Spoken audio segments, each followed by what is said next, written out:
My name is Vorruk. I am a senior field analyst for the Galvori Hegemony's Department of Stellar Cartography, and I have been doing this job for 41 standard cycles without a single incident worth writing home about. I catalogued frozen moons. I measured atmospheric pressure on gas giants. I once spent 3 full cycles documenting the migratory patterns of a species of electromagnetic jellyfish on a world nobody ever asked about again. 41 cycles. Quiet, professional, perfectly gloriously boring. Then my supervisor, High Archivist Thurox, walked into my office and dropped a data slate onto my desk with the enthusiasm of someone who had absolutely no idea what they were about to do to my life. "Vorruk," he said, clasping all 4 of his upper limbs behind his back in that way he always did when he was about to ruin something. "You have been reassigned." "Reassigned," I repeated, because the word did not immediately process. "To the Sol system. 3rd planet from the star. You know the one." I did know the one. Every analyst in the Hegemony knew the one. Sol 3 had its own section in the Central Archive, filed under a category that was rarely used, and never in the entire recorded history of the Galvori Hegemony applied to a world with sentient life on it.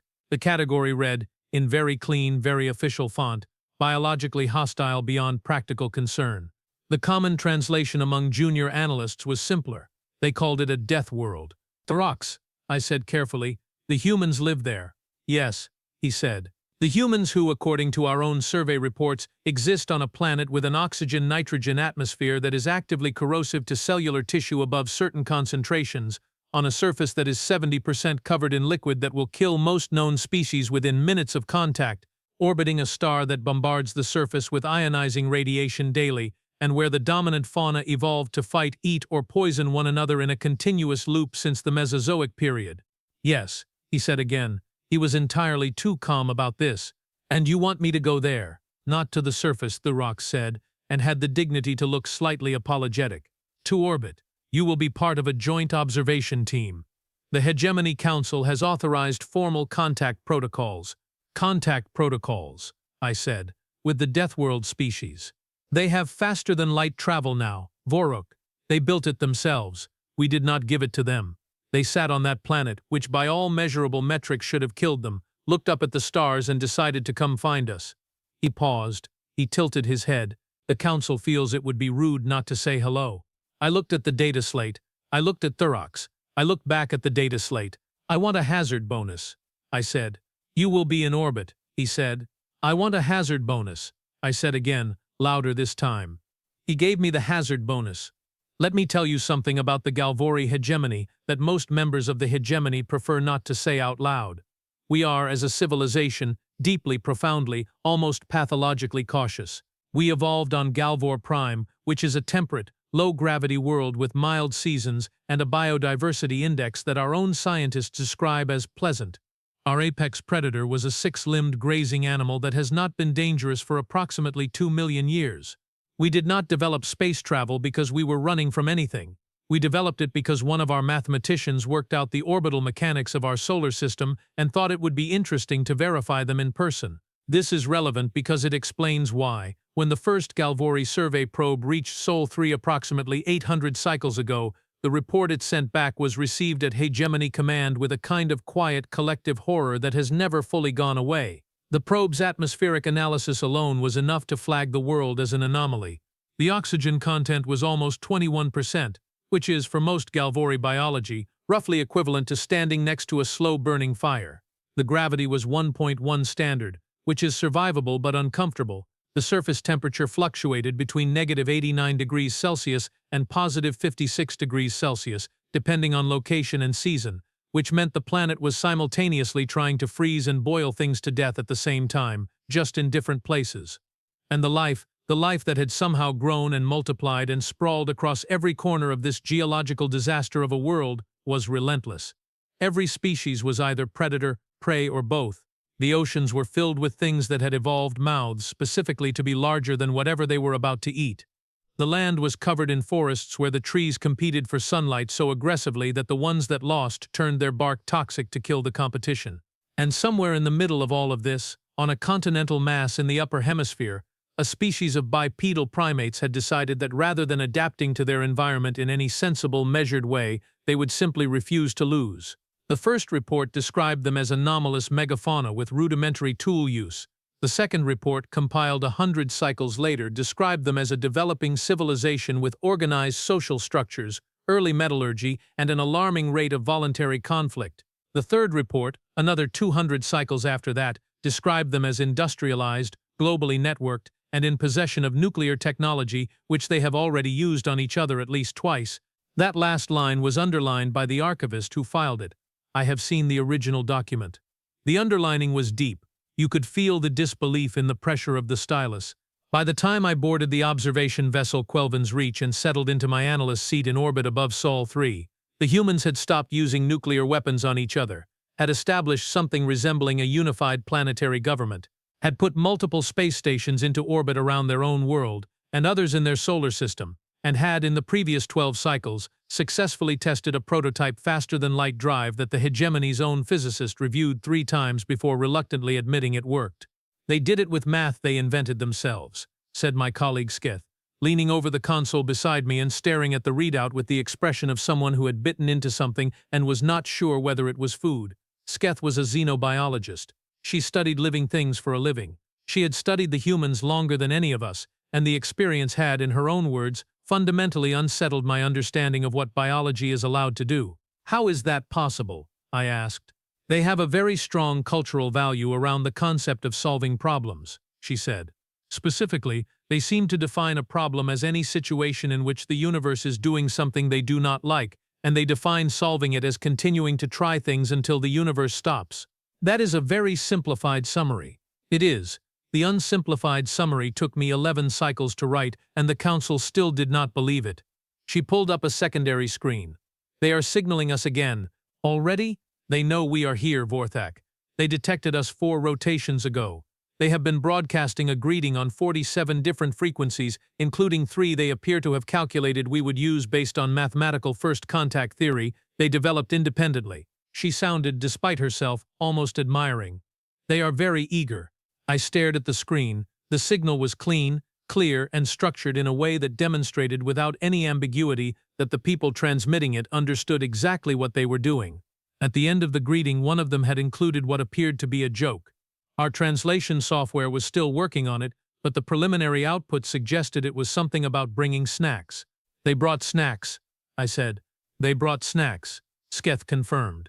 I looked out the viewport at Sol 3 turning slowly beneath us, blue and white and brown, serene from orbit in the way that absolutely lethal things often look serene from a safe distance.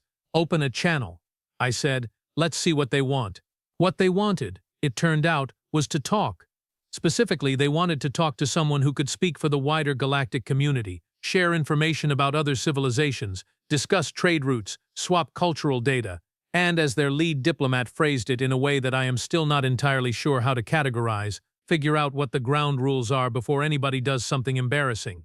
Her name was Priya Okafor. She was the head of the United Earth Diplomatic Corps, which was a job title that had not existed 20 cycles ago and now represented the most powerful diplomatic office on their planet.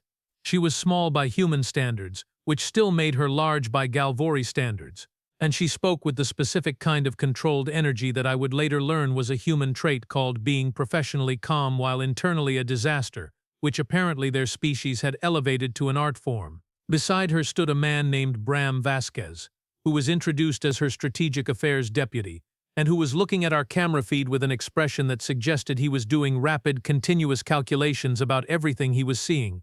Behind them both, visible at the edge of the transmission, was a woman named Talia Nowasu, who was introduced as Chief Science Liaison, and who was holding what appeared to be a device for recording information with the focused attention of someone who intended to write down absolutely everything. I identified myself as Senior Field Analyst Vorruk of the Galvori Hegemony.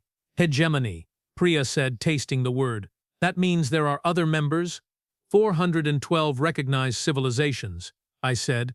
The 3 humans exchanged a look. It was a brief look. The kind of look that communicates a great deal between people who have worked together for a long time.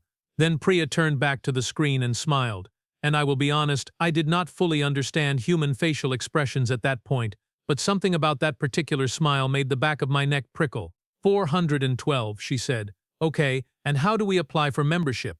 I want to pause here to explain something about the Galvori Hegemony's membership process. It is not by galactic standards particularly fast. A civilization applying for hegemony recognition typically undergoes a formal assessment period of no fewer than 100 cycles, during which their technology, cultural practices, governance structures, and potential risk to existing members are evaluated by a committee of no fewer than 40 specialists from various fields. After that, there is a period of provisional membership lasting another 50 cycles, during which the new members are allowed to participate in trade and cultural exchange, but not in political decisions.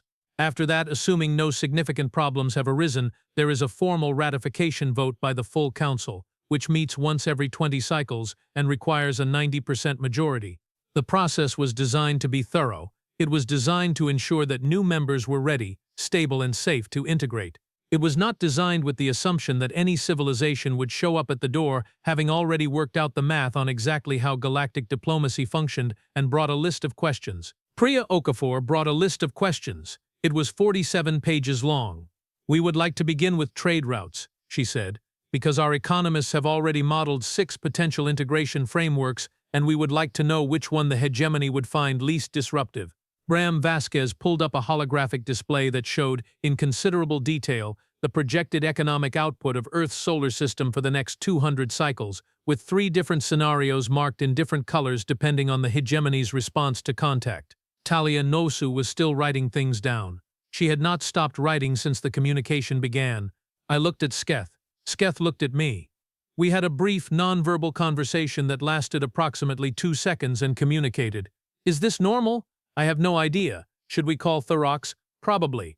I need to consult with my superiors," I said to Priya. "Of course," she said pleasantly, "we will be here." Thorax took the news with the resignation of a man who had been expecting it and was still somehow not ready for it. "They have pre-modeled the trade integration," he said.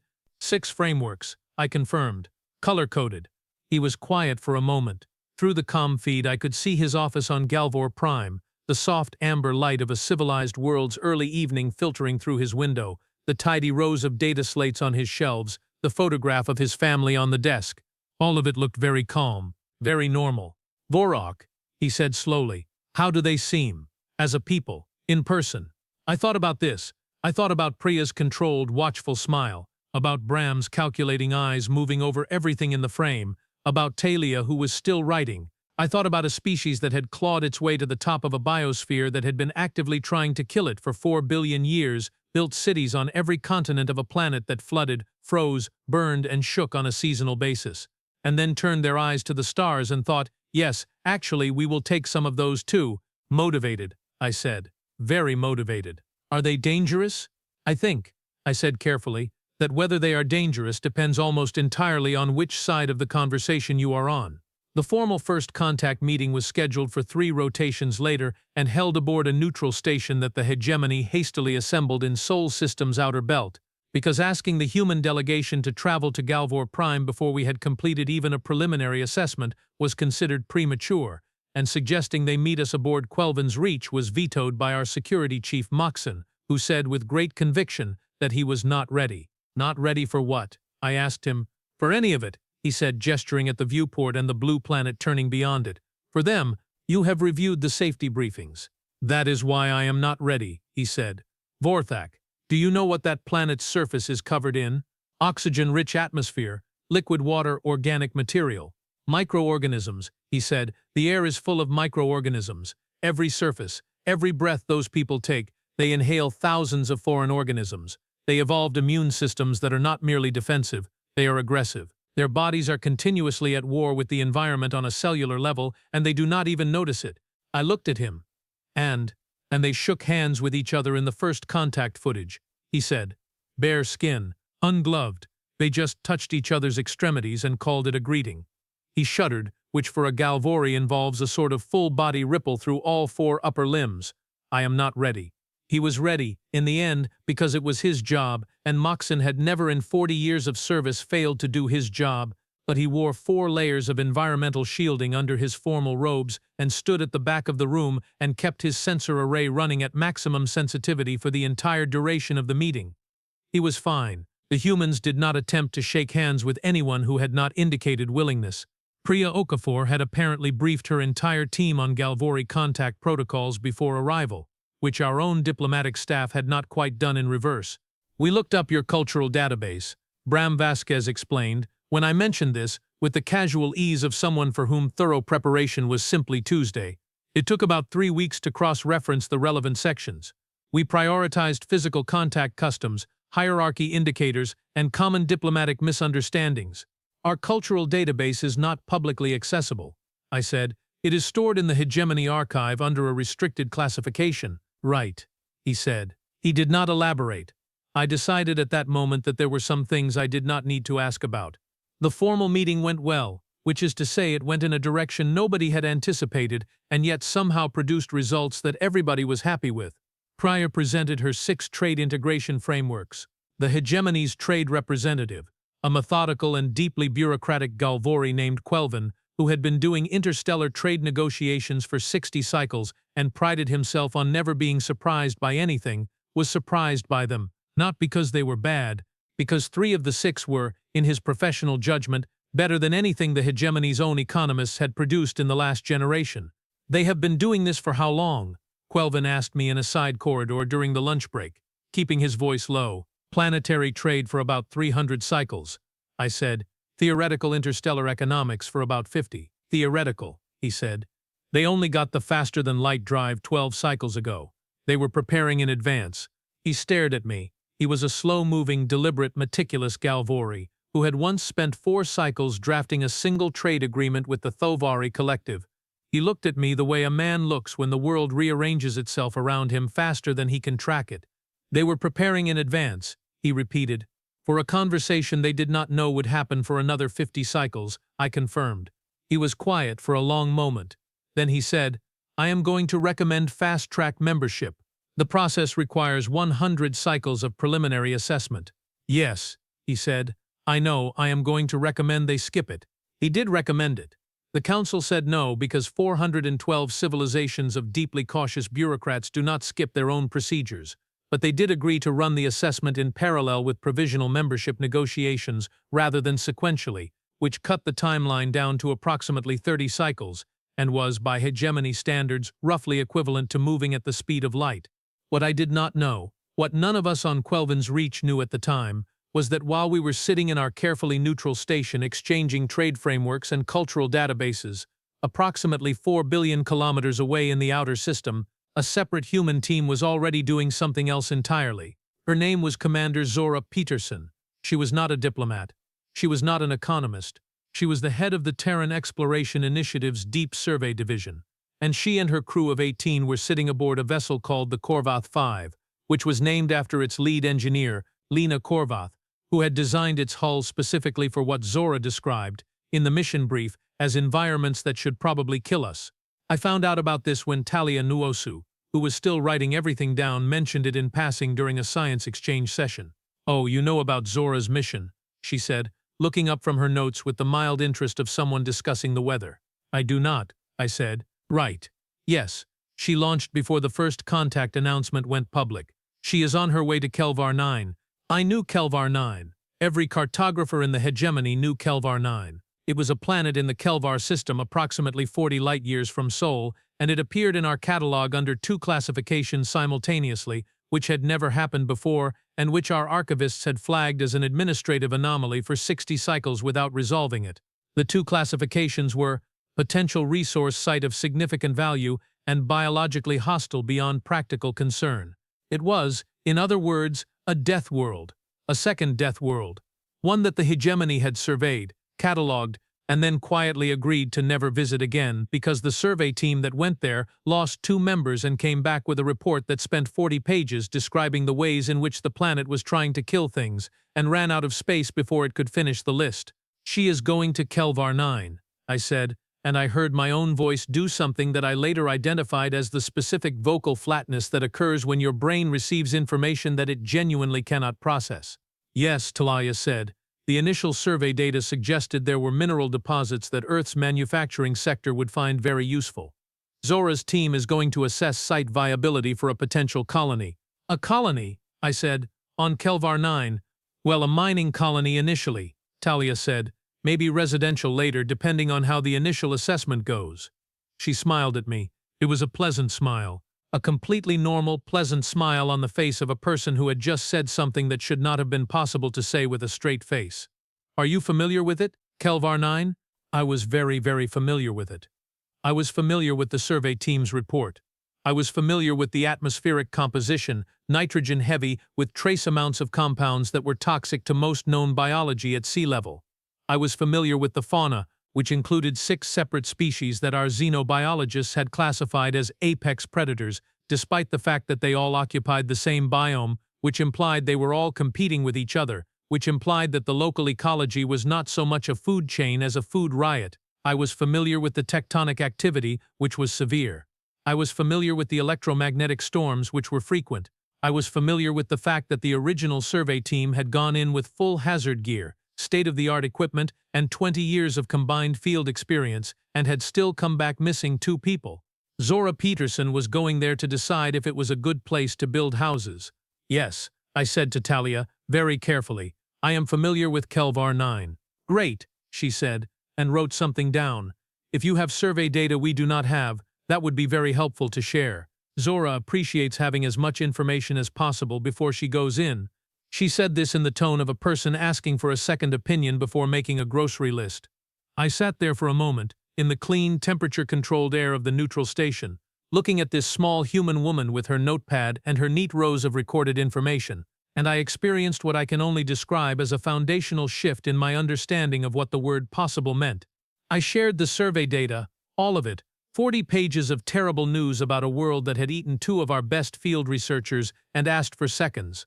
I shared it because it was the right thing to do and because maybe the data would change Zora Pietersen's assessment of the mission.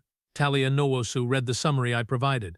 She nodded twice. She wrote several things down. Then she looked up and said, Zora is going to love this. She said she hoped there would be something interesting. I did not say anything.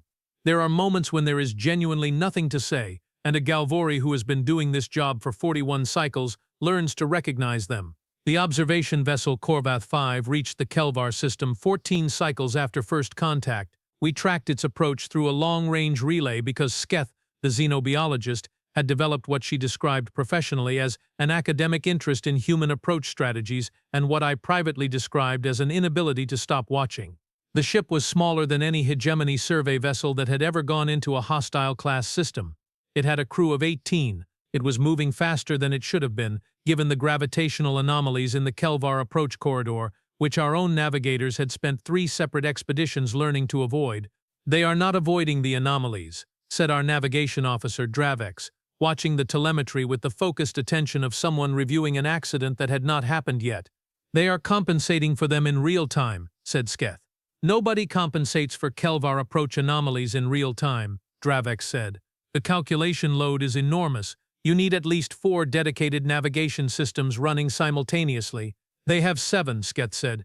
Lena Korvath apparently built redundant systems into the hull architecture because, and I am reading directly from the mission manifest here, she, quote, did not like the idea of having exactly as many systems as she needed, end quote.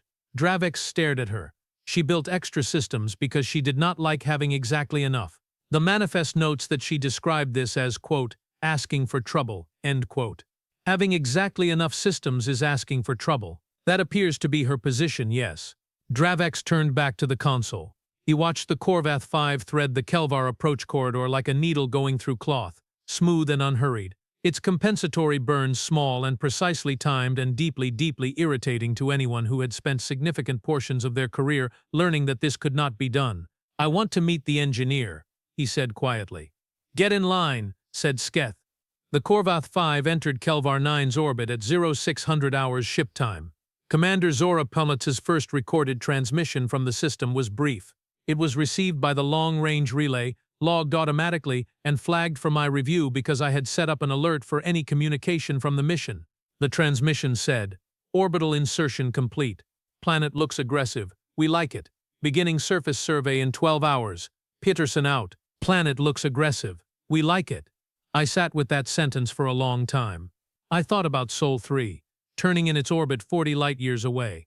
I thought about the 4 billion years of unbroken, escalating, merciless biological competition that had produced, as its end result, a species that looked at a planet described as aggressive and heard the word like as the appropriate response. I thought about Priya Okafor's smile. about Bram Vasquez's calculating eyes, about Talia Nuosu, still writing things down, about Lena Korvath, who had built extra navigation systems because having exactly enough felt reckless. I thought about the fact that somewhere in the Hegemony's central archive there was a file on Sol 3 that had been classified biologically hostile beyond practical concern for 800 cycles, and the species that lived there had just filed a membership application with 6 pre-prepared trade frameworks and a color-coded economic model. And now they were looking at Kelvar 9 and they liked it. I opened a channel to Thurox on Galvor-Prime. It was late in his time zone. He answered anyway, because he had set up a mirror alert on my communications which told me he was more worried than he looked. She said they like it, I told him. Yes, he said. He looked tired.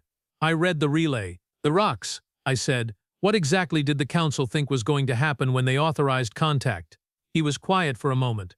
Through the viewport behind him I could see the lights of a Galvori city, soft and amber and orderly, stretching out across a flat valley on a temperate world where the most dangerous thing that had happened in the last 100 cycles was an unusually wet spring season. I think, he said finally, that the council thought the humans would be impressed by us, and instead, he looked at me, he looked at the data slate on his desk that contained, I knew, the same relay feed I was looking at. He looked back at me. Instead, he said, I think we are going to be very busy. The surface survey team that descended to Kelvar 9 consisted of 6 humans: Commander Zora Pietersen, lead engineer Lena Korvath, senior geologist Dex Harlan, xenobiologist Finn Adeyemi, medic Yara Brusso, and systems specialist Kofi Mensah. They went down in an armored lander with full environmental shielding, which was the sensible part. The part that was less sensible, or at least the part that I would not have described as sensible before I started learning how humans operate, was that Dex Harlan's pre-descent checklist included a note that read, check soil collection kits, check atmospheric samplers, check boots. Remember, this is technically a vacation. Finn Adeyemi had apparently written that note as a joke. Dex Harlan had apparently kept it because he agreed. They landed in a low-pressure valley on the northern continent, which our original survey data had identified as the least immediately lethal area on the planet's surface, a distinction roughly equivalent to calling one end of a fire the cooler end. The atmospheric readings on landing showed toxic compound levels at 40% above what our original survey team had considered their threshold for extended exposure.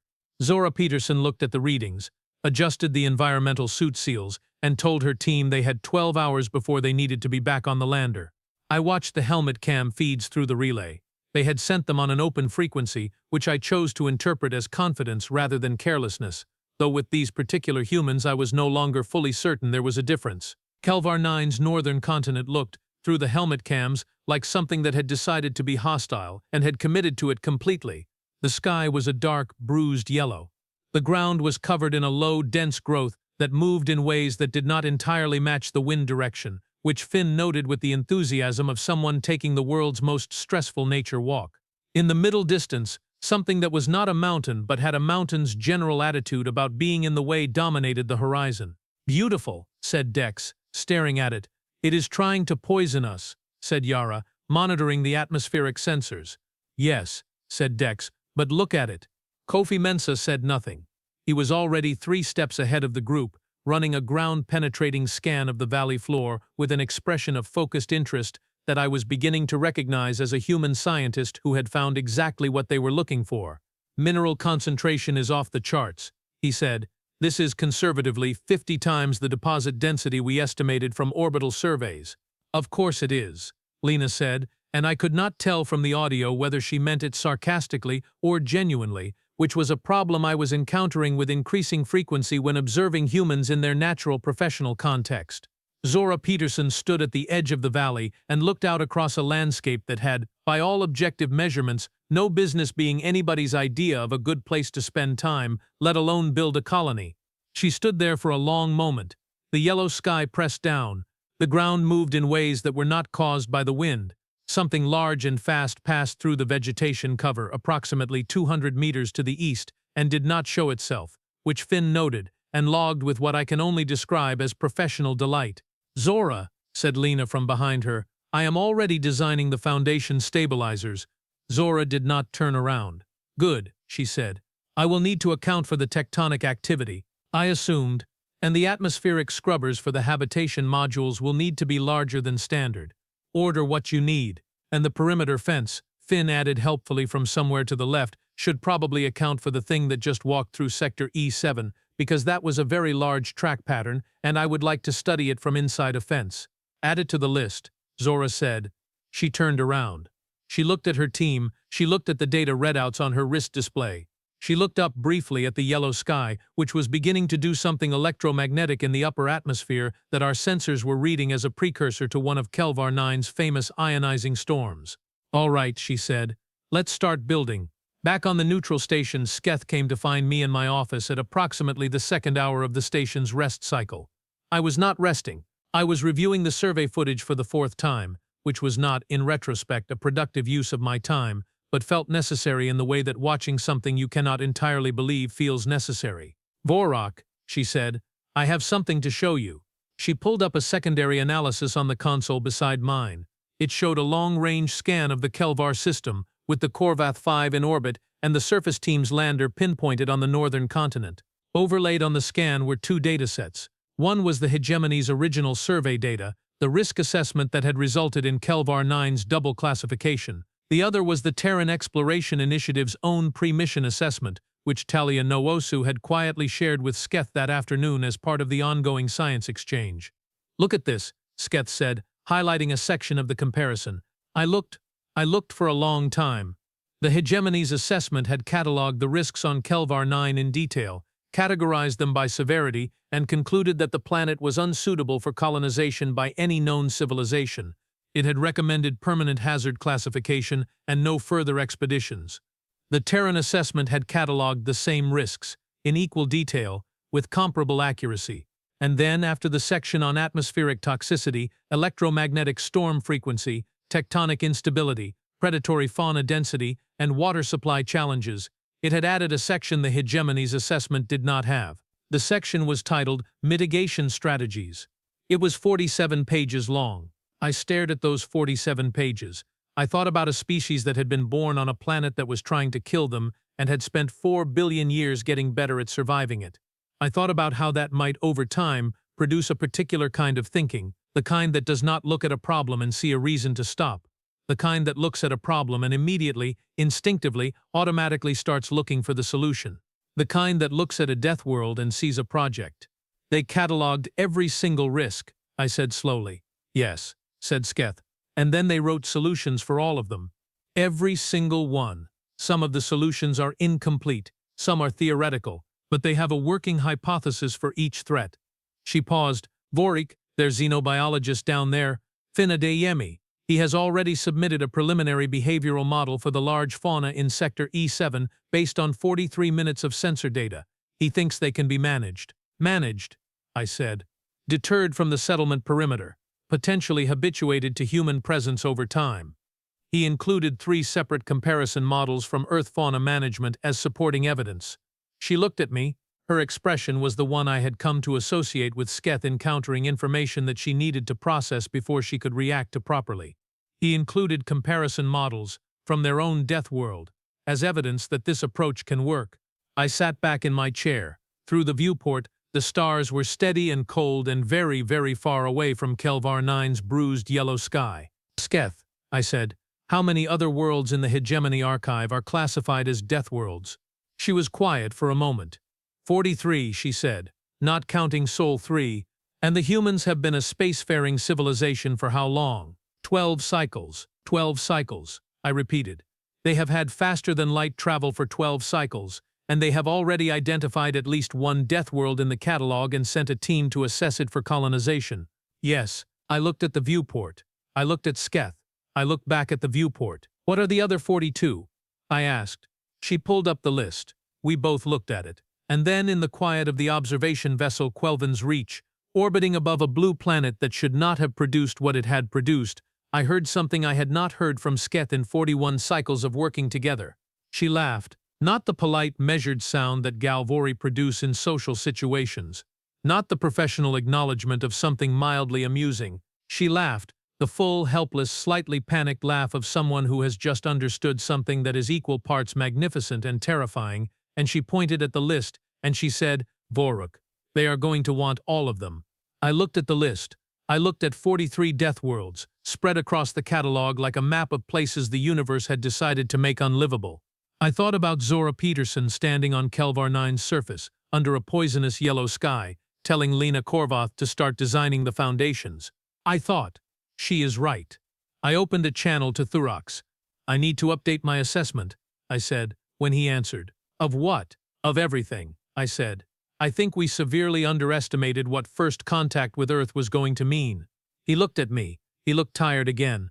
But there was something else in his expression now, too. Something that I was not sure I could name exactly, but that I thought might have been the early stages of the feeling you get when you realize the galaxy is larger and stranger and more interesting than you remembered. Yes, he said softly. I think perhaps we did. The stars turned outside the viewport, 40 light-years away, on a world with a yellow sky and poisonous air and ground that moved in ways that should have meant something was very wrong. 6 humans were building the foundation of a colony, and the list had 43 more worlds on it. There is a concept in Galvori psychology called Vorruk, which translates approximately to the moment when the scale of a thing becomes clear. It is not a pleasant feeling.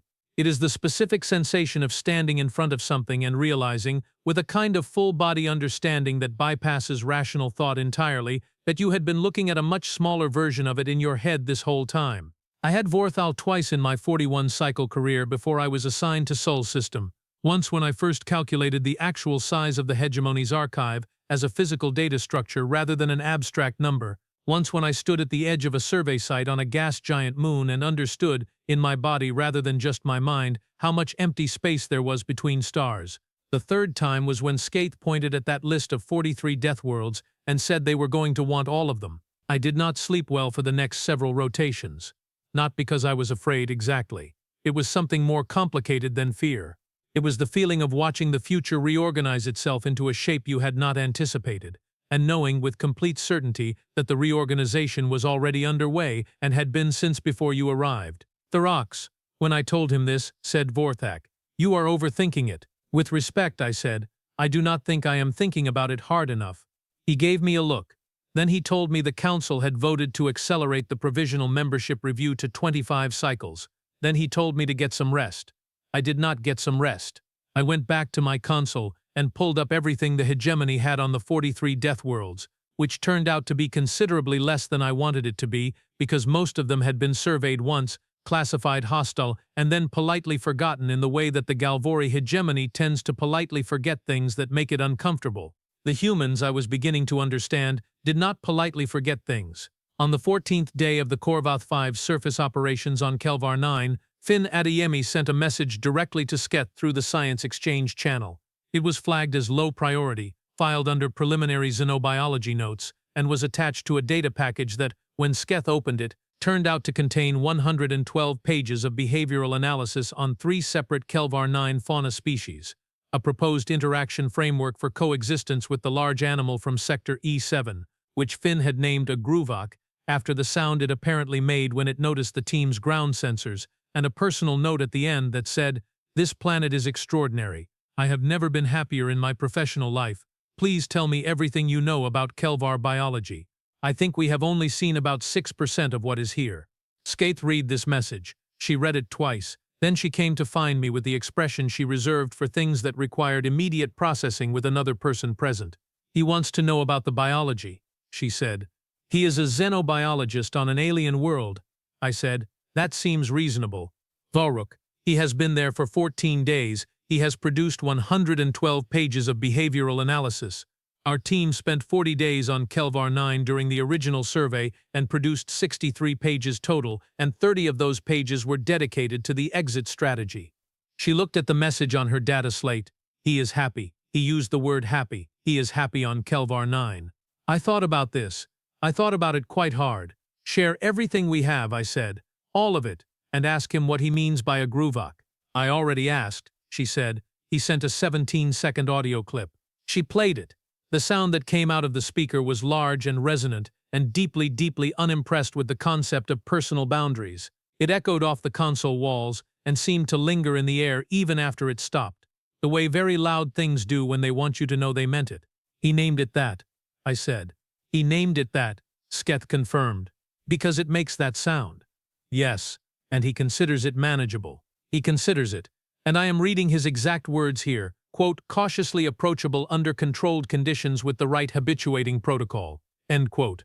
She paused. He also says he thinks it might be territorial rather than predatory, which means it is guarding something rather than hunting, and he would like to know what.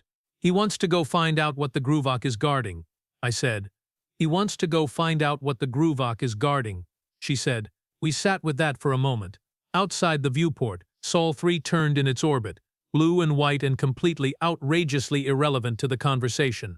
I am going to send him our complete biological archive for the Kelvar system, Sketh said, and then I am going to request a direct communication session because I have follow-up questions. For the science exchange. For my own sanity, she said, and went back to her console. Zora Pietersen sent her first full mission report on day 17. It was addressed to the United Earth Exploration Council, carbon copied to Priya Okafor's diplomatic office, and forwarded to me through the Science Exchange Network, because Talia Nyosu had apparently decided that I should be keeping up. The report was professionally written and thoroughly organized and contained, in its opening paragraph, a sentence that I read 4 times to make sure I had understood it correctly. The sentence read, Site assessment complete. Kelvar 9 Northern Valley Sector is confirmed viable for Phase 1 colonial infrastructure. Recommend proceeding to foundation installation within 90 days pending Earth Council approval. 90 days. For a species that had arrived in the system 24 days ago. I forwarded the report to Thurox with a note that said, please read paragraph 1. He responded within the hour. His message said, I read paragraph 1. I have also read paragraph 7. Paragraph 7 is worse. I went back to paragraph 7. Paragraph 7 was the section on timeline projections. It laid out, in calm and orderly detail, the proposed schedule for Kelvar 9 Northern Colony, Phase 1 infrastructure, meaning the initial habitation modules, power generation, atmospheric scrubbing and perimeter security, projected for completion in 18 months. Phase 2 expansion, meaning secondary habitation, expanded resource extraction, and greenhouse food production, projected for year 3. Phase 3, meaning a self-sustaining settlement of approximately 3,000 people, projected for year 8. Year 8. The hegemony's fastest colonial development, on a world that was not a death world and had been carefully pre-assessed over decades, had taken 40 cycles. The humans were projecting 8 years on a planet that had eaten 2 of our field researchers and once made an entire survey team agree, in writing, never to return. Paragraph 8 noted that Lena Corveth had already filed a materials requisition order. Paragraph 9 noted that Dex Harlan's geological survey had identified 6 additional mineral deposit sites beyond the initial target, which expanded the projected resource yield of the colony by a factor of 4. Paragraph 10, which I was beginning to approach the way you approach something you know is going to be a lot, noted that Commander Pietersen had selected the Phase 1 site location, chosen for its defensible topography, access to underground water sources, and what the report described as, quote, good natural shelter from the electromagnetic storm corridor, which apparently Zora had assessed by standing outside in one of Kelvar 9's medium-intensity atmospheric events for approximately 20 minutes, and making notes. She stood in an ionizing storm. To take notes, for site selection purposes. I closed the report. I opened it again. I closed it again. Thorax, I said when I called him. How long has Earth had a space program? Their first orbital satellite was launched approximately 80 cycles ago. He said, 80 cycles. I repeated. The Galvori Hegemony's first orbital satellite was launched, by our records, approximately 900 cycles ago, and we are the second youngest founding member of the 412. Yes, he said. So by the time we were where they are now, we had been doing it for 80 cycles longer. Yes. And in those 80 cycles, we had colonized exactly one world beyond our home system. A temperate, low-gravity world with breathable air and no apex fauna, and a mean surface temperature within 12 degrees of Marveth-Prime. Yes, he said. And then, because Thurox had been doing this long enough to know when a silence was building toward something, what is your point, Vorthak? My point, I said, is that they are not approaching colonization the way we approached colonization. They are not looking for places that are like home.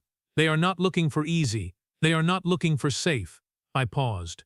I looked at the report still open on my secondary screen. Thurox, I think they are looking for worlds that are hard enough to be interesting. He was quiet for a long moment. The amber light of Marveth-Prime evening filtered through his office window. That, he said finally, is an extremely concerning hypothesis. Yes, I said, and I think it is correct. Priya Okafor requested a second formal meeting 2 cycles after Zora's report was filed. This one was conducted in person aboard the neutral station, and the human delegation arrived with a new member, a quiet, precise man named Hector Sorel, who was introduced as the director of the Terran Expansion Office, a department that had been created, as near as I could tell from the briefing notes, approximately 8 months ago in anticipation of exactly this conversation. He brought documents. Clean, organized, exhaustively detailed documents. The kind of documents that do not get produced in 8 months unless the people writing them had been thinking about the content for considerably longer than 8 months and had simply been waiting for the right moment to put it on paper. "We would like to discuss the Deathworld catalog," Hector said, before anyone had fully settled into their seats.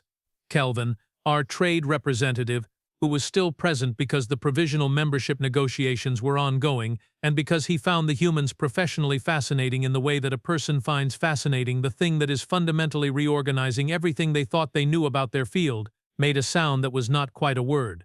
I noted it. I did not comment on it. "The Deathworld catalog," I said. "You are referring to the Hegemony's classification of biologically hostile worlds." "Yes," Hector said. "We have identified 43 entries in the publicly accessible archive that meet that classification. We would like to discuss access to the full survey data for each of them." "The full survey data," I said. "The complete files, including the risk assessments, the flora and fauna catalogs, the atmospheric analyses, the geological surveys, all of it." He opened his document folder. "We have already reviewed what is publicly available. We have some questions about 6 of the entries in particular, where the data seems incomplete." The data was incomplete because the survey teams had left early. I did not say this. I was thinking about how to say this. "Mr. Sorel," I said carefully, "the Hegemony classified those worlds as biologically hostile because they represent significant danger to any known species attempting long-term habitation." "Yes," he said pleasantly, "we understand that. That is part of why we are interested in them." There it was again, that sentence structure. That particular, specific, deeply human way of receiving information that would cause any sensible species to retreat and treating it as additional motivation to advance. Priya Okafor, seated beside Hector, was watching me with that watchful, controlled smile. Bram Vasquez, beside her, was doing the calculation thing with his eyes. Talia Nwosu, at the end of the table, was writing. "May I ask," I said, "what your intention is for these worlds, should you obtain the survey data and determine them to be viable?" Hector looked at his documents. He looked at them in the way of a man who has anticipated this question and prepared an answer and is now deciding which version of the answer to give. "Earth has a population of 9 billion people," he said. "In 100 cycles, at current growth projections, that number will be significantly higher. We have already begun preliminary infrastructure on Mars, which is within our own system, and we have a research station on Europa. But our solar system has limits." He closed the document folder. "The galaxy does not." Quelvin made the sound again. I was going to have to note it more formally at some point. "The Hegemony's expansion policy," I said, "requires a minimum of 100 cycles of planetary assessment before any colonial infrastructure is approved." "We know," Hector said. "We would like to discuss an alternative framework." "An alternative framework," I repeated. "A collaborative one," Priya said, leaning forward slightly. "We are not asking to operate outside the Hegemony's oversight. We are asking to work within a modified version of it. Joint assessment teams, shared data, coordinated development plans. We bring our colonization expertise. You bring your century of galactic infrastructure experience." She paused. "Everyone benefits." I looked at her. I looked at Bram. I looked at Hector, with his folder of documents that had been prepared 8 months ago for this exact meeting. I looked at Talia, who was still writing and who I was beginning to suspect was composing a book. "You planned this conversation," I said. "We planned several versions of this conversation," Priya said, without a trace of embarrassment. "This is the one that seemed most likely given your initial diplomatic response profile." "You modeled our response profile," I said. "Bram did," she said. "He is very good at it." Bram did not look up from his calculations. He just nodded once, which I was learning was his version of a full presentation. I called Therox that evening. He was in a council emergency session and could not answer immediately, so I sent a written summary instead. The written summary was 11 pages long. The summary of the summary, which I included at the front because I was a professional and understood that 11 pages was a lot to process at the start of what was presumably already a long day, said, "The humans want the Deathworld catalog. They have a plan. The plan is better than ours. Recommend we take the meeting seriously. More to follow." He called me back 3 hours later. The council session apparently had not gone well. Not badly, exactly, but not well either. "There are 412 member civilizations in this hegemony," Vorruk said, with the measured tone of a man who had recently spent 3 hours in a room full of deeply cautious beings from a dozen different worlds, all of them having feelings simultaneously. Of those 412, approximately 390 are not sure how they feel about any of this. And the other 22, the Thoval Collective thinks it is interesting. The Preskin Alliance wants to know if they can have access to the same offer. And the Yori Union sent a representative who spent the entire session quietly reading a transcript of Zora Pietersen's mission report and occasionally saying, quote, "Yes, that tracks," end quote. What does the Yori Union know about Zora Pietersen's mission? Apparently, Vorruk said, with the very specific exhaustion of a man who has received one piece of surprising information too many in a single day, the Yori Union has been following the human situation since our second survey of Sol 3 80 cycles ago. They have a whole file. Of course they do, I said. Their representative says the humans remind them of their own early expansion period. They find it, quote, "refreshing," end quote. He paused. The Yori expanded across 11 systems in 200 cycles. Vorruk. Nobody else in the hegemony has come close to that. I thought about the Yori. I thought about their system of worlds spread across a relatively small patch of the galaxy compared to the broader hegemony membership, efficient and interconnected and built on a cultural foundation that I had always understood as practical to a degree that made other civilizations mildly uncomfortable.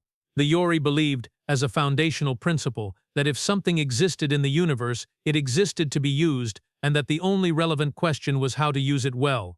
The humans, from what I had seen, believed something related but not identical. They believed that if something existed in the universe, it was a problem to be solved, and that the only relevant question was how to solve it best. The distinction was subtle. The practical outcomes, I was beginning to suspect, might be enormous. "Vorruk," I said, "I think we should give them the catalog." He was quiet for a moment that was a little longer than his usual quiet moments. "All of it," he said, "all of it. Full access. Joint assessment framework as they proposed, with full hegemony oversight and regular reporting." I paused. "Because here is the alternative. We say no, we protect the catalog, we keep the information classified, and the humans spend the next 50 cycles surveying the same worlds independently and then showing up at our door with their own data and a revised proposal." Another quiet moment, longer this time. "They would do that," he said. "They already started," I said.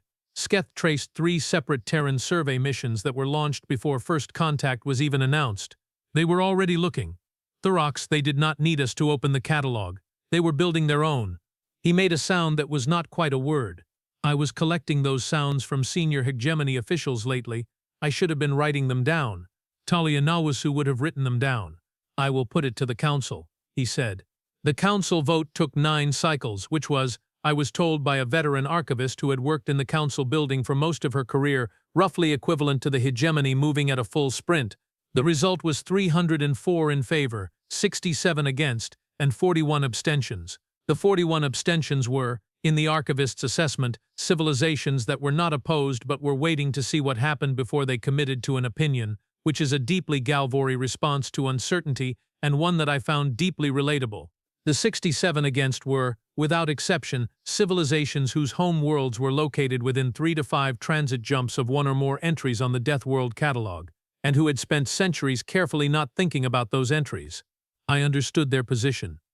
I did not agree with it, but I understood it. The 304 in favor included, notably, the Yori Union, who had voted within 30 seconds of the measure being formally presented, which was so fast that the Council's tabulation system had flagged it as a possible error and required manual confirmation.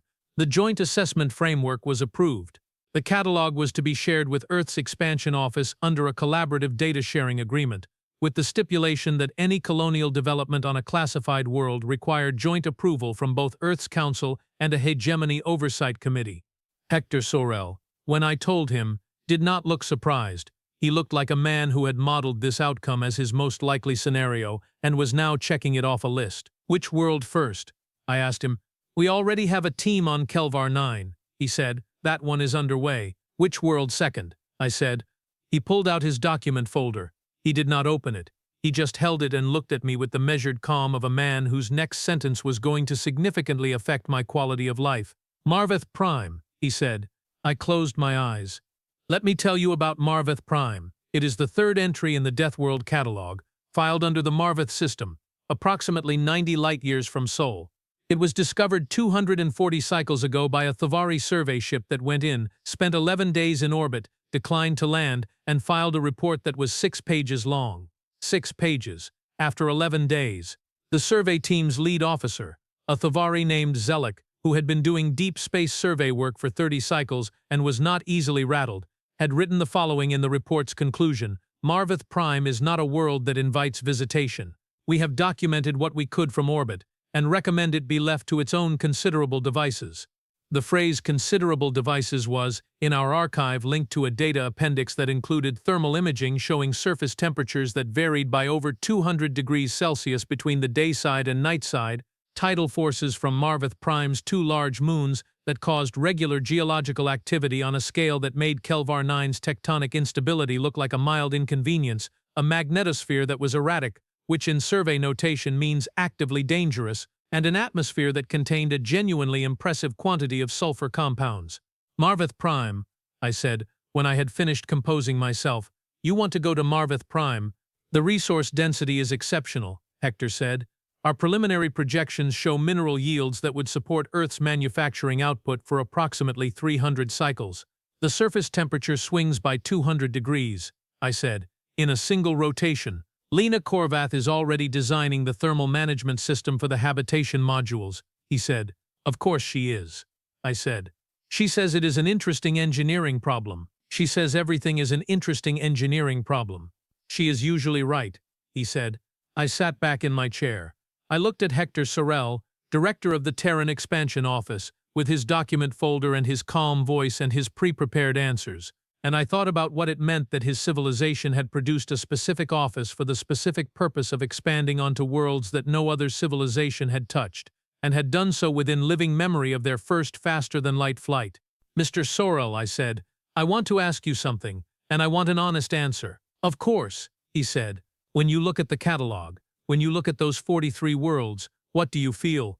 He looked at me. He thought about it for a moment, genuinely thought about it, the way you think about a question when you want to give it a real answer rather than a polished one. Relief, he said. I had not expected that. Relief. There are 9 billion people on Earth, he said. There will be more. We have been a single-planet species for our entire recorded history, which means everything we are, every person, every piece of culture, every memory and discovery and thing we ever built, exists in one place, one star, one system. He paused. That has always seemed, to the people who think about it, like an enormous amount of weight to put on one planet. He tapped the document folder lightly with one finger. The catalog is not a list of problems, it is a list of options. And we have been in the business of turning problems into options for a very long time. I thought about that. I thought about 4 billion years on a planet that had been trying to end them since before they had names for things. I thought about what that does, over time, to a species' relationship with difficulty. We are going to need a bigger oversight committee, I said. He smiled. It was a different kind of smile than Priya's. Priya's smile was the one she used when she knew something you did not. Hector's was the one a person uses when they are talking about something they have spent their whole life caring about. We will make it easy for you, he said. We are very organized. Sketh's direct communication session with Finn Adeyemi went 3 hours over its scheduled time and ended only because the relay connection began degrading as Kelvar 9 moved into a storm corridor. I found out about this because I walked past the communication room and heard what I initially thought was an argument and turned out to be 2 xenobiologists discovering, in real time, that they had independently developed similar theories about the ecological structure of worlds with high biological competition density and were now fighting about which parts of each other's theories were correct with the specific, joyful intensity of people who have found someone who takes their work as seriously as they do. Sketh's notes from the session ran to 60 pages. Finn's recording, which he shared through the exchange channel the following day, ran to 4 hours. At some point during the final hour, clearly exhausted and clearly not stopping anyway, He had turned the camera to show the view from the lander window on Kelvar 9's surface, the yellow-brown sky going deep amber as the storm built, the moving low growth lit from below by something bioluminescent that pulsed in slow, even rhythms, and in the far distance, moving steadily away from the habitat module, what was unmistakably the large, unhurried shape of a Gruvak going about its evening. "Beautiful, right?" Finn said on the recording, to no one in particular. "I have been here 31 days and I still stop what I am doing every time I see one." I watched that clip several times. I did not entirely know why. Something about a man sitting in an armored lander on a world that should not have been a place where people sat, watching a large and mildly terrifying creature walk across a poisoned plain under a glowing sky and finding it beautiful. Something about that felt important, like it said something true about the nature of the species I had been assigned to observe. The Korvath 5's Phase 1 infrastructure was completed in 5 months and 12 days, not the projected 18 months, 5 months and 12 days, because Lena Korvath, upon seeing the original timeline, had said it was generous and then revised it, and because the rest of her team had apparently taken her revised timeline as a challenge rather than a projection. The first permanent structure on Kelvar 9 was a pressurized habitation unit with atmospheric scrubbers, solar and geothermal power coupling, a medical bay, a laboratory, a communications relay, and what Dex Harlan described in the completion report as a very good kitchen, which had been installed by Yara Brusso on the grounds that if they were going to spend years on this planet, they were going to eat properly. The structure was built into the side of a valley wall for shelter from the electromagnetic storms and positioned at the center of a perimeter that Finn Adeyemi had designed around the territorial patterns he had mapped for the local fauna over his first 2 months of observation. The perimeter worked. The Gruvak came to investigate twice in the first month and departed both times without incident, because Finn had correctly identified them as territorial rather than predatory, and the habitat did not read to a Gruvak as food or threat. It read, apparently, as a large and somewhat puzzling rock that had appeared in their territory and smelled interesting. The day the first structure was completed, Zora Pietersen sent a transmission to Earth's Expansion Council. I received a copy through the exchange network, because at this point, Talia Nuosu had apparently decided I should receive copies of everything, and I had stopped questioning it. The transmission said, Phase 1, Kelvar 9 Northern Colony, complete. Structure is pressurized, stable, operational. This is day 1 of year 1. Pietersen out.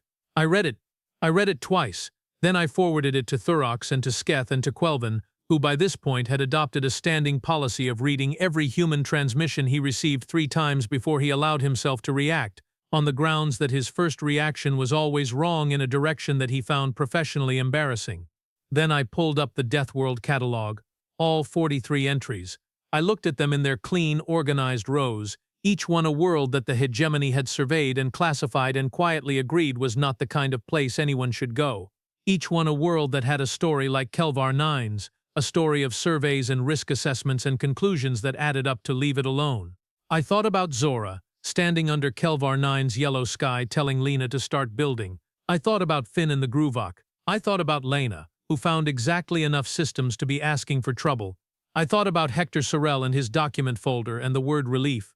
I pulled up a communication channel, not to Thurox this time, to Priya Okafor, whose office was perpetually available and whose staff responded to messages at hours that suggested the United Earth Diplomatic Corps operated on a continuous rather than scheduled basis. Ambassador Okafor, I said, when she answered. She was at her desk. She looked alert, which was either natural or performed, and I was no longer sure there was a meaningful difference with Priya. I have a question.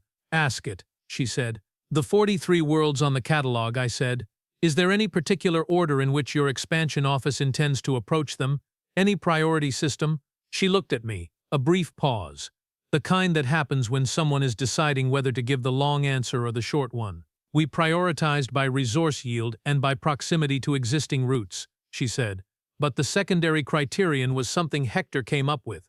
What was it? The ones the hegemony was most worried about, she said. The ones where the original survey teams came back the fastest. Those are the ones he put at the top. I stared at her. You prioritized the most dangerous ones. We prioritized the ones that seemed like they would need the most work, she said, because those are the ones where, once they are established, nobody is going to be able to do what we are doing. They will be ours, in the sense that matters, not owned, known, understood, built on. She tilted her head slightly. Kelvar 9 is number 3 on the list. Marveth-Prime is number 1. You sent Zora to number 3, I said. We sent Zora to number 3 because she requested the one with the most interesting biology, Priya said, with the particular tone she used when relaying information that she herself found delightful. Marveth-Prime has a different team. They are already in transit. I looked at my console. I looked at Priya. I looked at the catalog, still open on my secondary screen, entries 1 through 43 in their clean rows.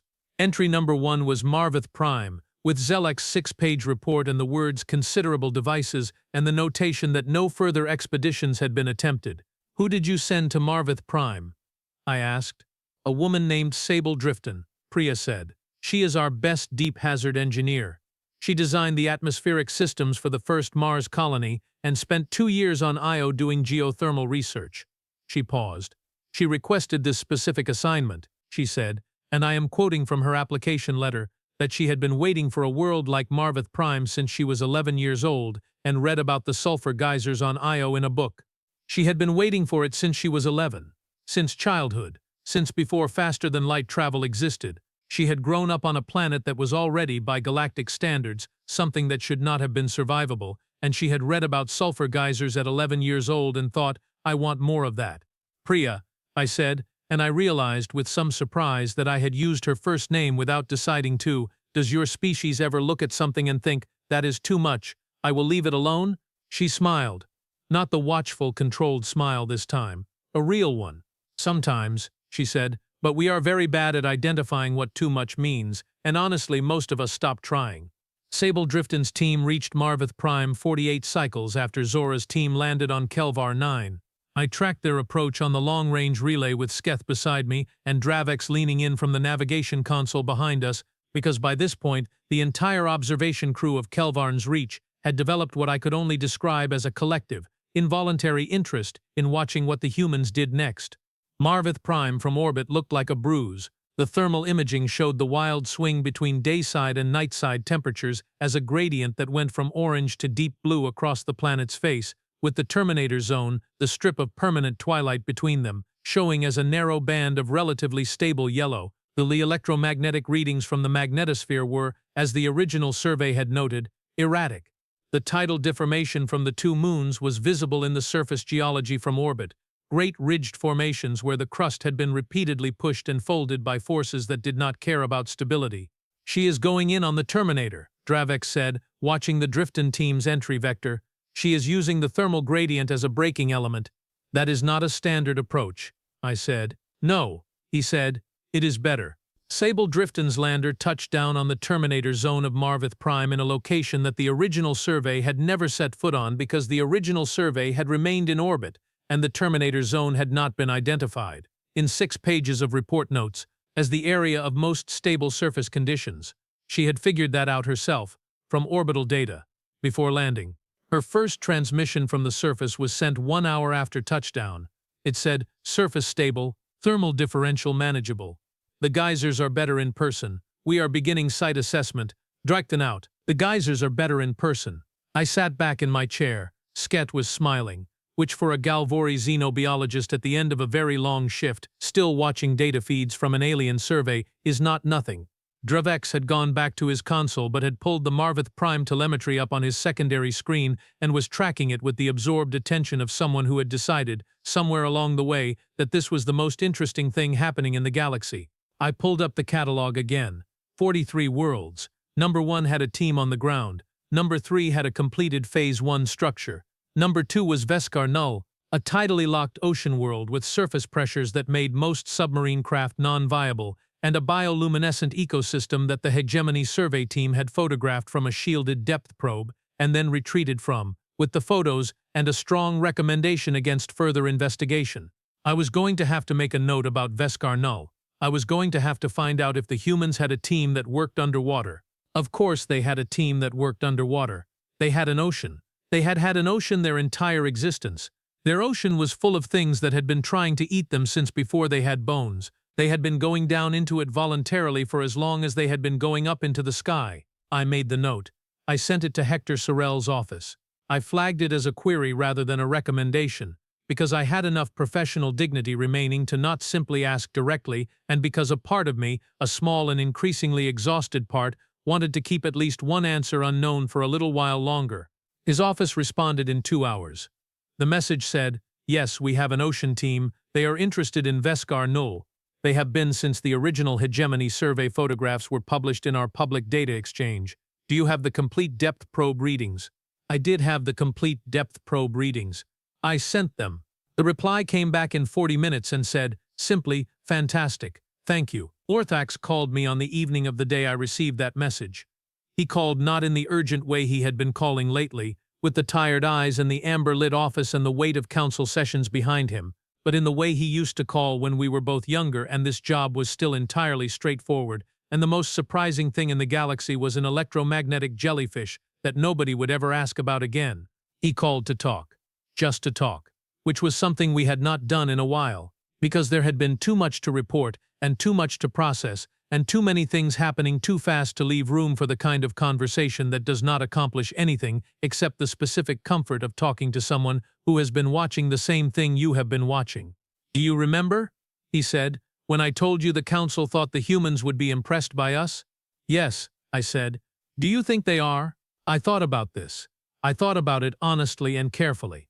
"I think," I said, "that they are genuinely interested in us. I think they respect what we have built and what we know. I think Priya Okafor finds our diplomatic culture fascinating, and Hector Sorel genuinely values the survey data, and Talia Norsu is writing a book that is going to be very long and probably very accurate." I paused, but impressed in the way the council meant. Impressed in the way of being small in front of something big. I looked out the viewport. Sol 3 was not visible from this angle, but the stars were. Cold and clean and full of worlds with yellow skies and bruised surfaces and bioluminescent oceans that went deep and cold and full of things that had never seen light. "No," I said, "I do not think they are impressed in that way. I think they are relieved. I think they found out there are 412 civilizations out here and thought, good, that means there are that many more people to talk to and that much more of the galaxy that has already been mapped." The Rocks was quiet for a moment. "That," he said slowly, "might be the most human thing anyone has said in this entire conversation." "I have been paying attention," I said. He smiled. I could hear it more than see it, the specific audio quality of a Galvori smile, which involves a change in the resonance of the voice that is very subtle and very real. "Vorruk," he said, "I think this is going to change everything." "Yes," I said. "I know. Are you afraid of that?" I thought about Zora under a yellow sky, Finn watching the Gruvak, Lena building extra systems because exactly enough felt reckless, Sable Drifton on the Terminator line of a bruised planet saying the Geysers were better in person, Priya with her 47 pages of questions and her color-coded trade frameworks, Hector and his relief. I thought about a species that had been born into difficulty and had spent 4 billion years learning that difficulty was not a wall but a door, and that every door was worth opening, and that if a door had a sign on it that said "Do not enter," that just meant you should bring better equipment. I thought about 43 worlds that had been sitting in a catalog for decades, classified beyond practical concern, and the fact that the concern was now apparently extremely practical. "No," I said, and I meant it. "I think I am excited." Thorax laughed. "The full kind, the real kind, the kind that fills up the call feed and echoes for a moment after it ends." "Good," he said, "because I suspect it is going to be a very long assignment." He was right, it was, but I did not mind. I pulled up my Analyst's console. I pulled up the catalog. 43 worlds, now 41, with teams active on the first and third entries and an ocean survey in early planning for the second. I looked at the remaining 41, each one a world that the galaxy had decided was not worth the trouble, and thought about the 9 billion people on a blue planet who had a fundamentally different definition of trouble. I opened a new document. At the top I typed Revised Assessment, Human Expansion Capacity and Projected Hegemony Integration Timeline. I thought for a moment. I deleted the title. I typed a new one. What happens next? Then I started writing. And I kept writing for a very, very long time.